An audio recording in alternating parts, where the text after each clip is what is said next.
Second chapter के important question में हम गाउस के जो दो इंपॉर्टेंट टॉपिक हैं उनको हम पढ़ चुके हैं, वह वीडियो देख सकते हैं। अब हमारा गाउस का जो अनुप्रयोग है, नेक्स्ट अनुप्रयोग है, बहुत इंपॉर्टेंट है। वो है गाउस के नियम से समरूप आवेशित अचालक गोले के कारण विद्युत क्षेत्र की तीव्रता का मान ज्ञात करना। एक चालक गोला और अचालक गोले में इतना अंतर है कि चालक गोले को जो भी आवेश दिया जाता है वो उसके पृष्ठ पर क्या हो जाता है, वितरित हो जाता है, एक समान रूप से पृष्ठ पर वितरित हो जाता है। उस चालक गोले के अंदर आवेश नहीं रहता है, इसलिए उसके अंदर विद्युत क्षेत्र की तीव्रता का मान ई इन साइड कितना होता है, 0 होता है। किसी अचालक गोले को यदि हम क्या करेंगे, आवेश देंगे, तो वो आवेश उसके संपूर्ण आयतन में जहां हम उसको आवेश देंगे वहां पर क्या हो जाएगा, समान रूप से आवेशित वो हो जाएगा और सभी जगह उसके v आयतन में आवेश वितरित हो जाएगा। तो मान लीजिए ये कोई अचालक गोला है, उसको एक समान रूप से हमने क्या कर दिया, आवेशित कर दिया। इसमें ये केवल पृष्ठ पर नहीं आएगा, इसके संपूर्ण आयतन में ये क्या आ जाएगा, आवेश आ जाएगा। इस गोले की त्रिज्या है वो कितनी है, r है। इस गोले की त्रिज्या है r। इस गोले का आयतन है वो मान लीजिए कितना है, v है। ठीक है, तो यहां पर इस गोले का ये जो आवेश है वो कितना है, q है। यानी कि ये जो q आवेश है वो कितने आयतन में है, v आयतन में। यानी कि v आयतन में जो आवेश की मात्रा है वो कितनी है, q है। तो इकाई आयतन में कितनी हो जाएगी, q बट्टा v। इसको बोलते हैं आयतन आवेश घनत्व और उसको दर्शाया जाता है रो के द्वारा। तो रो इक्वल टू हो गया Q अपॉन V। यहां से Q की वैल्यू अगर ज्ञात करना चाहिए तो कितना हो गया, रो इंटू V। V किसका आयतन, इस गोले का आयतन कितना हो गया, रो इंटू 4/3 और ये हो गया पाई आर क्यू। ये आ गया इस गोले के आवेश का मान। अब हम यहां पर विद्युत क्षेत्र की तीव्रता का मान ज्ञात करेंगे 3 पॉइंट पर, कि मान लीजिए कोई बिंदु P है, उस पर हमें विद्युत क्षेत्र की तीव्रता का मान ज्ञात करना है। तो वो बिंदु P क्या हो सकता है, उस गोले के बाहर स्थित हो सकता है, उस गोले के पृष्ठ पर स्थित हो सकता है, और नंबर 3 कंडीशन उस गोले के अंदर स्थित हो सकता है।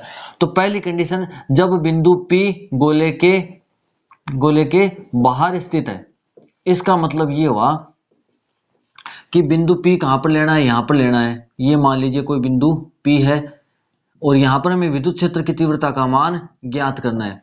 तो ये जो बिंदु P है वो यहां से कितने डिस्टेंस पर है, मान लीजिए r डिस्टेंस पर है। ठीक है, और यहां पर हमें विद्युत क्षेत्र की तीव्रता का मान ज्ञात करना है। गाउस का नियम लगाना है, इसलिए गाउस का नियम लगाने के लिए हमें एक कंसीडर करनी पड़ेगी क्लोज्ड सरफेस। और इसके लिए हम क्या कर देते हैं, यहां पर r त्रिज्या हमने इसकी ली है और r त्रिज्या को लेकर हम क्या कर देंगे, एक गाउस पृष्ठ की क्या कर देंगे, रचना कर देंगे। तो ये r त्रिज्या का कोई हमने गोला है, उसकी हमने क्या कर ली, रचना कर ली। ये r त्रिज्या का क्या हो गया, r त्रिज्या का ये हो गया गाउसीय पृष्ठ।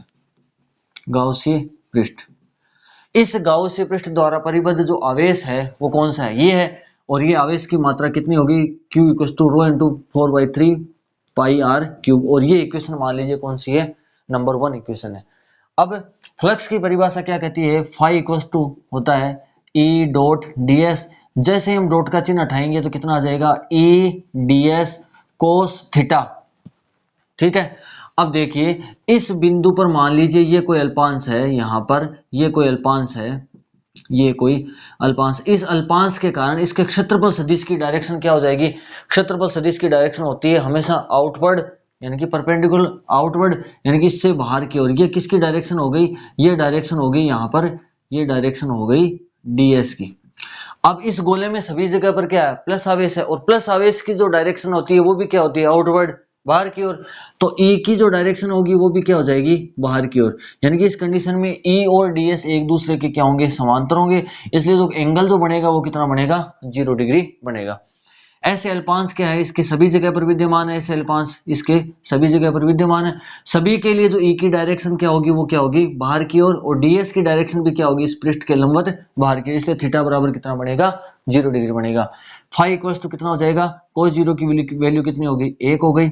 सभी जगह कितना आएगा, यहाँ पर E आएगा, यहाँ लेंगे अल्पांश तो भी कितना आएगा, E ds आएगा।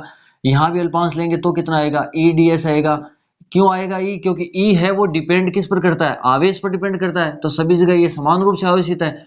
दूसरा E डिपेंड किस पर करता है, R पे डिपेंड करता है, तो R की वैल्यू भी क्या है, ये सेम है, सभी जगह क्या है, सेम है गोले के लिए। इसलिए ये E क्या हो गया, कांस्टेंट हो गया। इसलिए इसका हम क्या कर सकते हैं, समाकलन से बाहर ले सकते हैं, कितना आ गया, ds।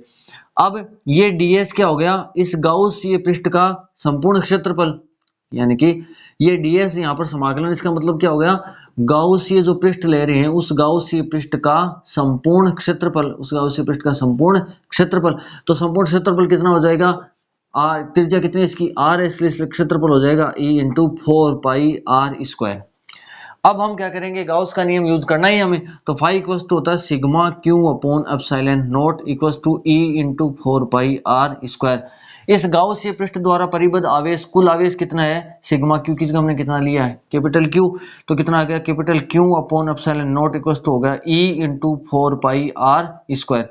यहाँ से e की वैल्यू ज्ञात करेंगे तो कितना हो जाएगा, q अपॉन 4π और ये हो गया r²।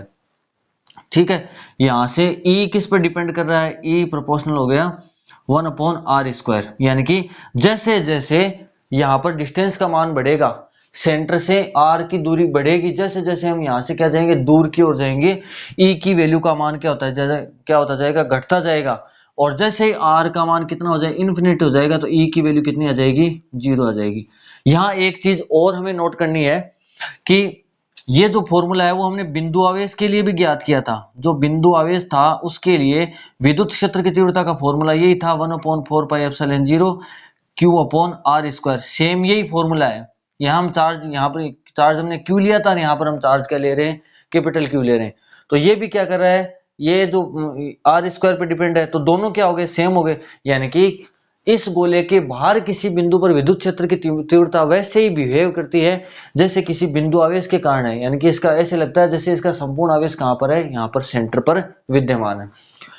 ये तो हमने E का मान ज्ञात कर लिया, किसके टर्म्स में, Q के टर्म्स में ज्ञात कर लिया। यदि हम इस E की वैल्यू किसके टर्म्स में ज्ञात करें, रो के टर्म्स में ज्ञात करें, ठीक है, कैपिटल R के टर्म्स में ज्ञात करें, तो कितना हो जाएगा, E इक्वल टू ये जो Q का मान है यहां पर हम रख देंगे रो इंटू 4/3πr³ अपॉन ये वैल्यू ऐसे कैसे रख देंगे 4πε0 r²। यहां से 4π क्या हो जाएगा, कैंसिल हो जाएगा, तो E की वैल्यू कितनी आ जाएगी, रो r³ अपॉन 3ε0 r²। ये आ जाएगा रो के टर्म्स में। ये हमने ज्ञात कर लिया है E आउटसाइड, E आउटसाइड जब r की वैल्यू क्या है कैपिटल R से क्या है, ज्यादा। अब हम बात करते हैं इसकी सेकंड कंडीशन की, जब r इक्वल टू क्या हो, स्मॉल r क्या हो, कैपिटल R के बराबर हो। इसका मतलब ये है कि अपना जो बिंदु P है वो कहां पर आ गया, इसके सेंटर पर आ गया। जब बिंदु P यहां पर आ जाएगा तो ये जो स्मॉल r है वो क्या हो जाएगा, इस कैपिटल R के क्या हो जाएगा, बराबर हो जाएगा। स्मॉल r किसके बराबर हो जाएगा, कैपिटल R के बराबर। तो पूरा का पूरा डेरिवेशन क्या आएगा, वैसे आएगा, बस यहाँ पर गाउसीय पृष्ठ का जो क्षेत्रफल है वो 4πr² की जगह क्या आ जाएगा, कैपिटल R² आ जाएगा। इसलिए ये जो अपना मान आया यहाँ पर E आउट वाला, इसकी जगह हम लिख देंगे E सरफेस, और फिर आ जाएगा इसकी वैल्यू आ जाएगी Q अपॉन 4πε0 और स्मॉल r की जगह आ जाएगा कैपिटल R²।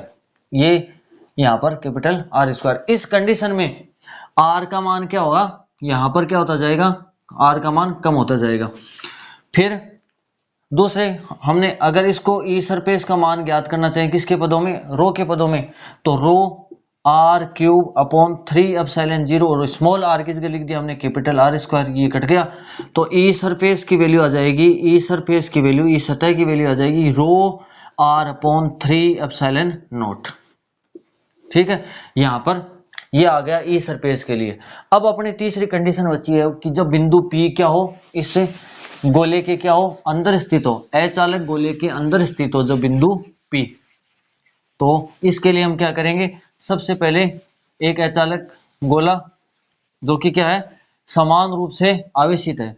तो ये मान लीजिए कोई अचालक गोला है और ये क्या है, इसका सेंटर है और इसकी जो त्रिज्या है वो कितनी है, R है, कैपिटल R है, और ये क्या है, एक समान रूप से क्या है, आवेशित है। ठीक है, वही तरीका, इसके V आयतन में कितना आवेश है, Q है, इकाई आयतन में कितना आ गया, Q/V, और ये हो गया रो। ठीक है, यहां से Q की वैल्यू कितनी आ गई, Q की वैल्यू आ गई रो इंटू V, V इसका आयतन, तो आयतन कितना हो गया, रो इंटू 4/3πr³। ये यहां पर किसकी वैल्यू आ गई, Q की वैल्यू आ गई। Q की वैल्यू कितनी होगी, रो इंटू 4/3 4πr³। अब इसके अंदर मान लीजिए ये कोई पॉइंट P है, इस पर हमें क्या ज्ञात करना है, यहाँ पर इलेक्ट्रिक फील्ड का मान ज्ञात करना है, और ये इसकी जो सेंटर से दूरी है वो मान लीजिए कितनी है, स्मॉल आर। वही तरीका गाउस का नियम लगाना है तो हमें क्या बनाना पड़ेगा, एक गाउसीय पृष्ठ बनाना पड़ेगा। तो इस आर त्रिज्या का क्या बना लेंगे, एक गाउसीय पृष्ठ बना लेंगे। ये आर त्रिज्या का मान लीजिए क्या कोई गाउसीय पृष्ठ है, ठीक है। यहाँ पर ये आर त्रिज्या का गाउसीय पृष्ठ है, तो वही तरीका, फ्लक्स की परिभाषा फाई इक्वल टू कितना हो जाएगा, ई डॉट ds। जैसे ही हम डॉट का चिन्ह हटाएंगे, अदिश गुणनफल का चिन्ह हटाएंगे तो कितना आ जाएगा, ई ds, और ये आ जाएगा कोस थीटा। वही तरीका यहाँ पर क्या ले लेंगे, एक अल्पांश ले लेंगे जिसकी दिशा क्या होगी, आउटवर्ड बाहर की ओर। ये किसकी डायरेक्शन होगी, ds की। और यहाँ भी जो चार्ज है उसके कारण क्या हो जाएगी, इसके बाहर की ओर, तो e की डायरेक्शन भी क्या होगी, बाहर की ओर। दोनों क्या हो गए, एक दूसरे के समांतर हो गए, थीटा बराबर 0 हो गया, तो कोस 0 का मान कितना हो गया, 1 हो गया। तो फाई की वैल्यू कितनी आ गई, यहाँ पर ई ds आ गई। ई सभी जगह क्या रहेगा, सेम रहेगा, तो फाई की वैल्यू आ जाएगी ई समाकलन से बाहर आ जाएगा, और ये आ गया ds। अब ये क्या हो गया, इस गाउसीय पृष्ठ का, ये जो गाउसीय पृष्ठ है इसका क्षेत्रफल सभी अल्पांशों का योग, यानी कि इसका क्षेत्रफल, तो ई इंटू इसका क्षेत्रफल कितना, 4 पाई आर स्क्वायर। फिर वही तरीका, फाई की वैल्यू किसके नियम से, गाउस के नियम से, sigma Q upon epsilon naught E into 4 pi R square. Sigma Q मतलब गाउसीय पृष्ठ द्वारा परिबद्ध आवेश। गाउसीय पृष्ठ कौन सा, ये है। ये टोटल चार्ज कितना है, यहाँ पर ये टोटल चार्ज है क्यू। इस गाउसीय पृष्ठ द्वारा टोटल चार्ज है वो मान लीजिए कितना है, क्यू डेस। तो यहाँ पर कितना आ जाएगा, Q dash upon epsilon naught equals to कितना हो गया, E into 4 pi R square. इस क्यू डेस का हमें क्या करना है, मान ज्ञात करना है, ठीक है। तो मान कैसे ज्ञात करने, रो इक्वल्स टू कितना हो जाएगा, क्यू डेस अपॉन वी। ये रो तो है इस गोले का घनत्व है, क्यू डेस क्या हो गया, यहाँ पर जो चार्ज है, और चार्ज कितने आयतन में, वी आयतन में, और इस वी आयतन का मान कितना है, 4/3 पाई आर क्यूब। ये किसका मान आ गया, रो का। यहां से अगर हम क्यू डेस का मान ज्ञात करेंगे तो कितना हो जाएगा, रो इंटू 4/3 पाई आर क्यूब। ये किसकी वैल्यू आ गई, क्यू डेस की वैल्यू, ठीक है। ये क्यू डेस की वैल्यू हम कहां पर रख देंगे, यहां पर पुट कर देंगे, तो कितनी आ जाएगी value, E into 4 pi R square equal to rho into 4/3 pi R cube, और नीचे क्या है इसमें, एप्सिलॉन नॉट। 4 पाई से 4 पाई क्या हो गया, कैंसिल हो गया, आर स्क्वायर से ये कैंसिल हो गया, तो ई की वैल्यू आ गई यहाँ पर 4 कैंसिल हो गया, ई की वैल्यू आ गई रो आर अपॉन 3 एप्सिलॉन नॉट। ये किसकी वैल्यू आ गई, ई की वैल्यू। डायरेक्शन की बात करेंगे तो डायरेक्शन हमेशा क्या होगा, यहाँ पर त्रिज्यीय रेडियल होगा, इस त्रिज्या के अनुरूप क्या होगा, बाहर की ओर होगा। और ये डायरेक्शन मान लो आर केप मान लो, तो यहाँ पर क्या आ जाएगा, आर केप। ये डायरेक्शन के रूप में लिख दिया। यहाँ से ई है वो किस पे डिपेंड कर रहा है, आर पे डिपेंड कर रहा है। यहाँ पर ई है वो क्या कर रहा है, आर पे डिपेंड कर रहा है। यहाँ इस आर का मतलब ये नहीं है कि आर का मान जैसे जैसे बढ़ा रहे हैं तो विद्युत क्षेत्र की तीव्रता का मान क्या हो रहा है, बढ़ रहा है, कि हम डिस्टेंस का मान बढ़ा रहे हैं, दूर जा रहे हैं, और यहाँ पर ई का मान क्या हो रहा है, बढ़ रहा है। वो जो आर था वो क्या था, यहाँ से इधर की ओर, बाहर की ओर था। ये जो आर है वो क्या होगा, यहाँ से हम किधर जा रहे हैं, सरफेस की ओर जा रहे हैं, तो इलेक्ट्रिक फील्ड का मान क्या होगा, बढ़ेगा। बाहर जाएंगे तो ई का मान क्या होगा, घटेगा। तो यहाँ पर जैसे जैसे हम सरफेस की ओर जाएंगे ई की वैल्यू क्या होती जाएगी, बढ़ती जाएगी। तो हम इसको दूसरे रूप में ज्ञात करते हैं। ये तो हमने रो के रूप में ज्ञात कर लिया। अब हम यहाँ पर रो की वैल्यू भी रख देंगे, ई इक्वल टू कितना हो गया, रो की वैल्यू कौन सी है, ये है। यहाँ पर यहाँ से रो का मान कितना हो गया, रो इक्वल टू हो गया क्यू अपॉन वी, यानी कि 4/3 पाई आर क्यूब। ये वैल्यू कहाँ पर रख देंगे, यहाँ पर। तो इक्वल टू आ गया 4 Q upon 4/3 pi R cube, और ये आर यहाँ पर ऐसा कैसा, और 3 एप्सिलॉन 0 ऐसा कैसा। 3 से 3 क्या हो गया, कैंसिल हो गया यहाँ पर। तो कितना आ जाएगा यहाँ पर वैल्यू, ई इक्वल टू आ जाएगा Q R upon 4 pi epsilon not, Q R upon 4 pi epsilon not, और कितना आ गया, आर क्यूब। ये भी किस पे डिपेंड कर रहा है, आर तो है वो क्या है, गोले की त्रिज्या वो क्या है, कांस्टेंट है। तो ई किस पे डिपेंड कर रहा है, यहाँ भी ई किस पे डिपेंड करेगा, आर पे ही करेगा, क्योंकि सेम ही आना है। तो अब अपने पास में हमने इसको गोले के अंदर किसी बिंदु पी पर विद्युत क्षेत्र की तीव्रता का मान क्या कर लिया है, ज्ञात कर लिया है। अब 3 कंडीशन अपने ज्ञात कर लिए हैं। फर्स्ट कंडीशन क्या है, जब ई क्या हो, जब बिंदु पी क्या हो, बाहर स्थित हो, तब ई का मान है वो किस पे डिपेंड कर रहा है, 1/r²। जैसे जैसे आर का मान बढ़ेगा इसका मान क्या होगा, घटेगा। फिर ई सरफेस पे कितना आ जाएगा, ये सरफेस पर क्या रहेगी, इसकी वैल्यू कांस्टेंट रहेगी। और क्या रहेगी, मैक्सिमम वैल्यू प्राप्त हो जाएगी। ठीक है, क्योंकि जैसे जैसे हम यहाँ से निकट आएंगे वैसे वैसे ई का मान बढ़ता जाएगा, और जब ई आर बराबर कितना हो जाएगा, कैपिटल आर, तो इसका मान क्या हो जाएगा, मैक्सिमम। फिर जब ई है इसके ई इन होगा तब क्या हो जाएगा, आर पे डिपेंड करेगा। यहाँ से जैसे जैसे हम सतह की ओर जाएंगे ई का मान क्या होता जाएगा, बढ़ता जाएगा, और सतह पर क्या हो जाएगा, मैक्सिमम। अगर हम इसका ग्राफ बनाना चाहें तो इधर तो क्या ले लेंगे, आर, इधर ले लेंगे ई। सबसे पहले आउट के लिए बनाते हैं तो कितना हो जाएगा, सबसे पहले इन के लिए बनाएंगे तो आर का मान जैसे जैसे बढ़ेगा ई का मान वैसे वैसे क्या होगा, बढ़ेगा। आर का मान जैसे जैसे बढ़ेगा, और मैक्सिमम होते ही ये जो यहाँ आर का मान जब कैपिटल आर होगा तब ई का मान क्या हो जाएगा, मैक्सिमम, ई सरफेस। ठीक है, और ये जो डायग्राम वो किसके लिए, यहां से लेकर यहां तक के बीच में ये क्या है, ई इन के लिए, ई इन के लिए। ठीक है, जैसे जैसे आर का मान बढ़ेगा वैसे वैसे ई का मान बढ़ेगा, और आर का मान जब कैपिटल आर हो जाएगा तो इसका मान क्या हो जाएगा, मैक्सिमम। फिर कैपिटल आर से और अधिक मान अगर हम बढ़ाएंगे तो ई की वैल्यू क्या होती जाएगी, कम। यानी कि हम यहां से इधर आओ बाहर की ओर जाएंगे तो इस ई की वैल्यू क्या होती जाएगी, कम होती जाएगी जैसे जैसे आर का मान। तो ये डायग्राम किसका बन गया, ई आउट का। इस प्रकार हम इसका क्या बना सकते हैं, ग्राफ बना सकते हैं। आशा करता हूं आपको ये टॉपिक समझ में आ गया होगा। अगर आपको ये वीडियो पसंद आए तो इसको लाइक कीजिए, शेयर कीजिए और सब्सक्राइब कीजिए। धन्यवाद।